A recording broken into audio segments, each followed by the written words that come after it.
Imagine, you stand at a crossroads, facing a choice that should define your life.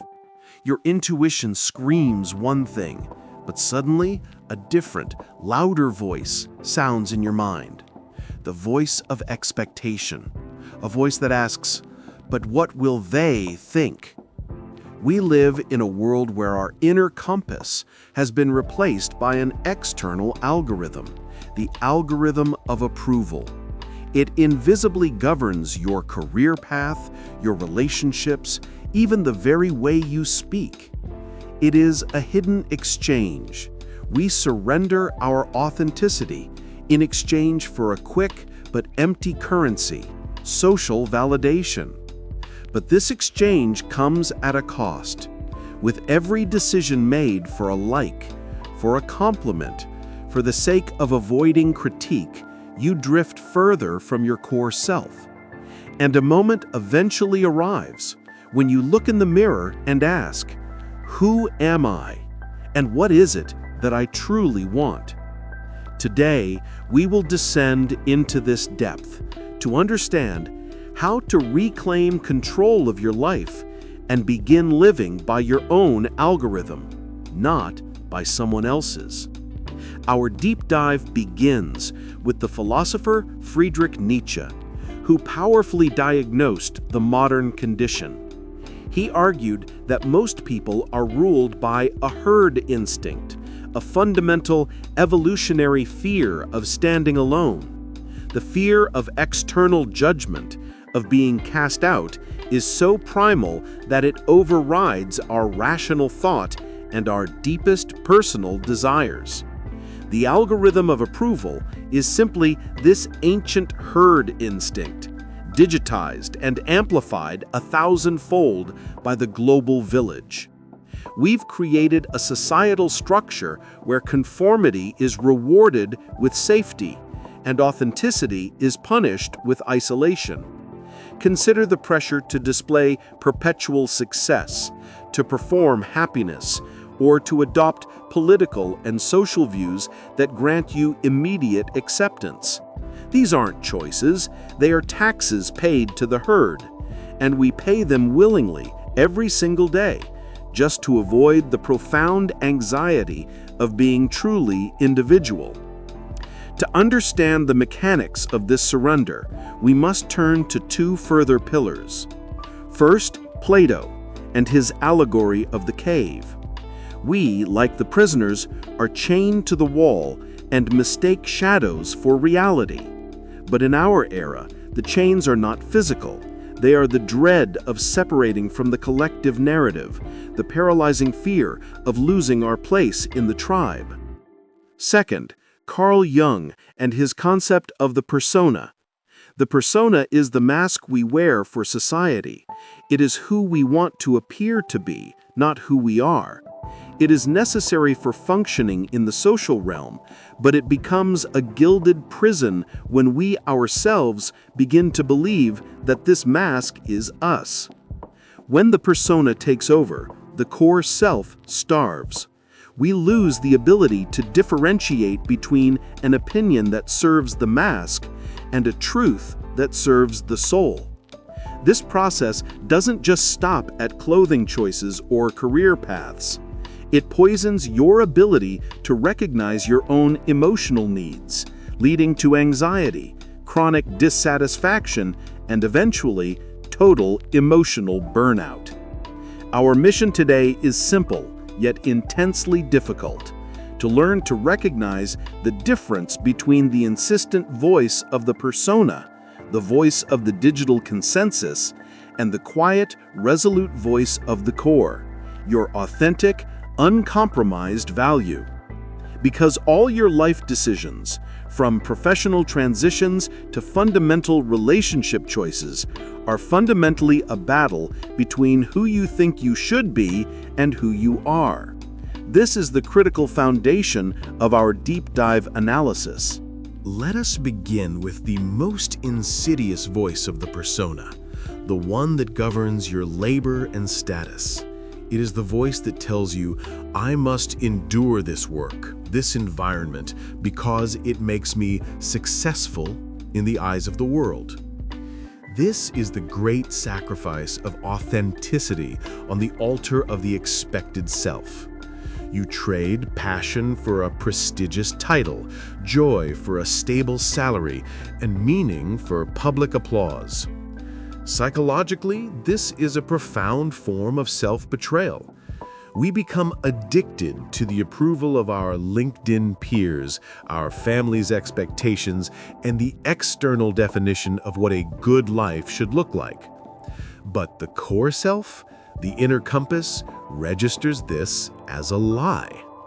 The chronic anxiety, the Sunday night dread, that is your core screaming, you are living someone else's definition of success. The philosopher Camus warned us against this. The true work of life is to recognize the absurd, the mismatch between our profound need for meaning and the universe's cold silence. When you sacrifice meaning for approval, you turn your life into a corporate drama written by strangers. The first step to reclaiming your power is realizing that the job that validates your persona might be the same job that is slowly invalidating your soul. The second major voice of the algorithm operates in the most intimate spaces, your relationships. It whispers, "I cannot speak my needs." That would be selfish or invite conflict. This is the classic persona strategy of becoming a mirror, a blank, agreeable slate that reflects what others want to see. We fear that expressing a boundary, stating a genuine need, or initiating a tough conversation will result in the ultimate social penalty, rejection. We believe silence is safety, but silence is a lie.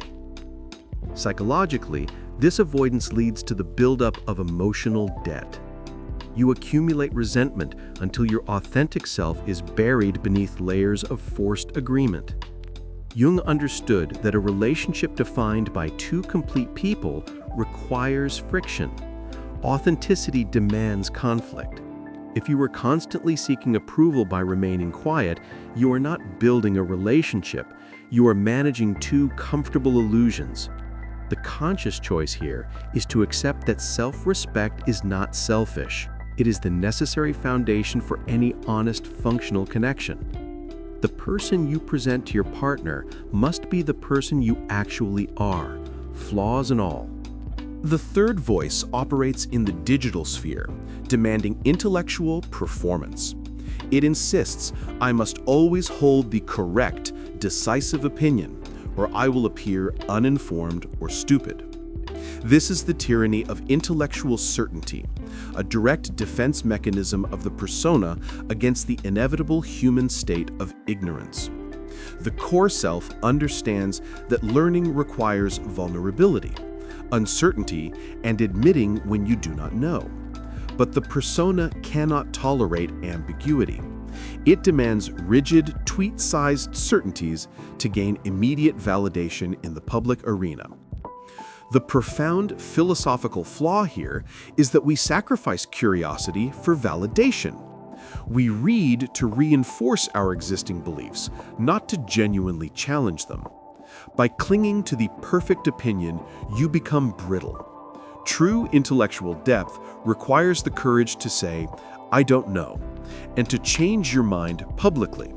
Reclaiming your intellectual core means accepting that temporary confusion is a sign of growth, not a mark of shame. Your value is not defined by the perfection of your conclusions, but by the rigor and honesty of your pursuit. Finally, the most crippling voice that stops all change. I cannot begin until I feel ready, or the work is perfect.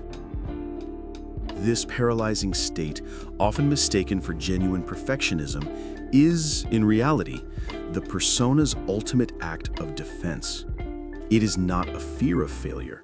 It is a fear of failing in public. The persona demands that your first step must already look like a final draft, thus ensuring that you never step onto the field at all. Philosophically, this denies the inherent nature of creation and progress, the messy, imperfect, painful process of becoming. When you delay action, you protect the ideal image of your persona, the image of the person who could have succeeded. But your core self knows that the only thing you have truly failed at is starting. The antidote is radical acceptance of the ugly first step. Start before you're ready. Start badly. Your growth begins the moment you prioritize the messy reality of genuine creation over the polished, protective illusion of your projected potential. We have traversed the digital landscape and the internal battlefield, exposing the four most persistent illusions of the persona. But this descent into the depths is not meant to leave you defeated. It is an act of inner alchemy. The philosopher's stone in this process is conscious rejection. It means consciously rejecting the status that kills your joy, rejecting the silence that corrodes your relationships, rejecting the certainty that halts your curiosity, and rejecting the perfectionism that freezes your potential. Your core self does not speak the language of public metrics, but the language of resonance. It resonates when you commit to the messy, imperfect truth of who you are right now. So, how do we begin? The path of the inner alchemist starts with 3 simple acts of defiance. The small truth. Today, find one small moment to speak a truth or set a boundary, even if it brings a moment of discomfort. Let the persona feel the sting of the world, knowing your core is safe. The ugly start. Begin that project now, embracing its inevitable imperfections. Your progress is measured by action, not by external applause. The inner inventory. Every evening, ask yourself, not, did I win approval today, but, did I honor my own truth today? This is the true work of self-discovery, transforming the lead of social obligation back into the gold of authenticity. The algorithm of approval is powerful, but it is powerless against a consciousness that chooses its own values. The choice, as always, is yours. If you are ready to continue this journey and delve deeper into the unexamined forces that shape your reality, subscribe to Alan the Philosopher and begin the ascent back to your authentic self. Join us next time as we explore the terrifying power of the unconscious debt.